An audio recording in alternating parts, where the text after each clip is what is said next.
توی این ویدیو قرار راه‌های پس‌انداز کردن رو با هم مرور بکنیم.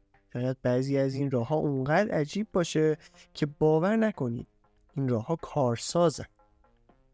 شماره 1. فهرست بندی و بودجه بندی کنید. همونطور که کارهای روزانه‌تون باید طبق برنامه‌ریزی انجام بشه، برای دخل و خرجتون هم باید برنامه‌ریزی کنید.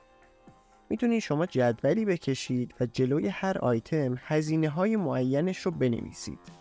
مثلا هزینه اجاره خونه اگه مستاجرین، هزینه خودرو و بنزین، هزینه‌های درمانی و چکاپ ماهیانه، هزینه درس و مدرسه فرزندتون، هزینه‌هایی که برای لباس، خوراک و تفریح اختصاص میدین و بقیه موارد. از وسایل نقلیه عمومی استفاده کنید. به جای هزینه‌های سنگین کرایه روزانه میتونین از وسایل نقلیه عمومی مثل مترو و BRT استفاده کنید. مگر اینکه درآمدتون اونقدر بالا باشه که تاکسی آنلاین یا کرایه آژانس براتون ناچیزه. از محصولات تخفیفدار استفاده کنید. یکی دیگه از روش‌های پس‌انداز پول استفاده از محصولات تخفیفداره. ممکنه این تخفیف شامل خوراک، پوشاک، تفریح، سفر، کتاب و یا حتی محصولات فرهنگی دیگه باشه. میتونید توی خبرنامه سایت‌های ارائه دهنده خدمات تخفیفدار مثل تخفیفان و نتبرگ و بقیه سایت‌ها عضو بشید و از آخرین رویدادها مطلع بشید. برای کاهش هزینه‌های درمانی به بیمارستان‌های طرف قراردادتون مراجعه کنید.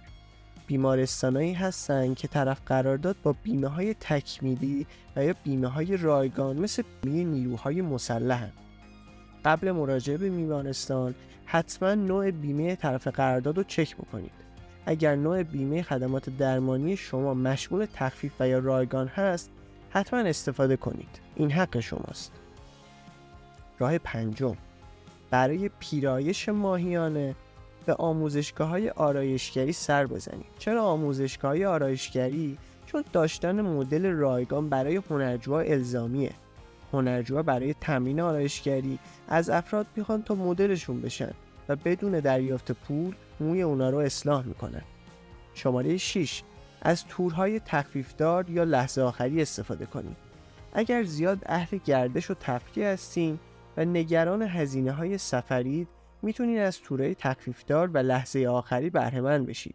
بعدیش اینه که همیشه باید یه چمدون پر توی خونه داشته باشین و منتظر زنگ آژانس هواپیمایی باشید تا به سرعت به سمت فرودگاه حرکت کنید. مبلغی از حسابتون رو بردارین و در کیف پول خود بگذارید و هرگز به اون دست نزنید. یکی از بهترین و قدیمی ترین روش‌های کنترل هزینه ماهیانه اینه که مبلغ معینی رو سر ماه از حسابتون بردارین و در جیبتون بذارید. با این روش دیگه حواستون به سمت کارتتون نمیره تا وسوسه بشید. هزینه‌های روزانه مثل کرایه، خورد و خوراک جزئی و یا هزینه‌های شارژ اینترنت و گوشی رو توی کیفتون بذارید. 8. اجناس ارزون قیمت در بلند مدت نخرید.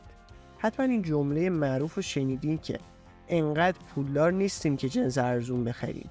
یعنی اینکه اگر شما یک بار جنس گرون قیمت خریداری کنید، به دلیل کیفیت مطلوب و با دوام‌تر بودنش این جنس دیرتر کهنه یا خراب میشه و شما مجبور نیستین سالی چند بار اون جنس رو بخرید.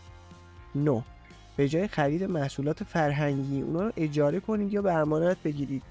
بهترین مثال عضو شدن توی کتابخونه‌های شهرتونه که به جای خرید کتاب یا محصولات فرهنگی میتونید از اجاره کردن یا امانت گرفتن اونا استفاده کنید. 10. به دنبال آموزش و یادگیری باشید. بدون هیچ اطلاعی وارد سرمایه گذاری نشید. حتما کتاب‌های با موضوع بازاریابی، فروش، تبلیغات، مذاکره، مدیریت مالی و پس‌انداز رو بخونید تا هرچه بیشتر مطالعه کنید و این مطالعه بیشتر باعث میشه که بیشتر رشد کنید و با درک و آگاهی بیشتر قدم بردارید. امیدوارم از این ویدیو لذت برده باشید.